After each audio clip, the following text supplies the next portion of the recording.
দিদু ঠাকুমাদের হাতে রান্নার স্বাদই আলাদা। তবে আজ যেটা বানাচ্ছি সেটা যদি ঠিকভাবে জানা থাকে তাহলে আমরা প্রত্যেকেই বানাতে পারবো। ওই যে কথায় বলে না, কচু ভুল রান্নায় দেয় চুলকানি আর ঠিক রান্নায় দেয় জিভে জল আনি।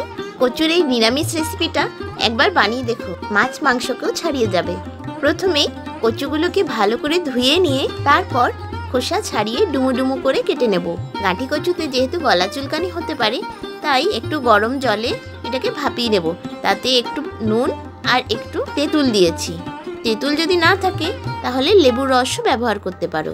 কচুটা ভাপিয়ে নেওয়ার পর তাতে সামান্য একটু নুন, সামান্য হলুদ আর 2 চামচ বেসন দিয়ে ভালো করে মেখে নিয়ে সেটাকে ভেজে নিয়েছি। এদিকে একটু টক দই ফেটিয়ে নিয়েছি, তাতে হাফ টিস্পুন হলুদ গুঁড়ো, হাফ টিস্পুন ধনে গুঁড়ো আর 1 টিস্পুন জিরে গুঁড়ো দিয়েছি। এরপর কড়াইয়ে সামান্য সর্ষের তেল দিয়ে তাতে একটু জিরে ফোড়ন, একটু হিং আর 1 চামচ বাটা মশলা দিয়েছি। বাটা মশলাতে একটু আদা, একটু ধনে, একটা লঙ্কা আর একটু গোলমরিচ আগে থেকেই বেটে রেখেছিলাম। এইগুলোকে ভালো করে ভেজে নেওয়ার পর 1 চামচ বেসনও ভেজে নিয়েছি। তারপর এতে ফেটানো টক দইটা দিয়ে দিয়েছি। এই মশলাগুলোতে সামান্য একটু জল দিয়ে ভালো করে কষিয়ে নেওয়ার পর ভেজে রাখা কচুগুলো দিয়ে দিয়েছি।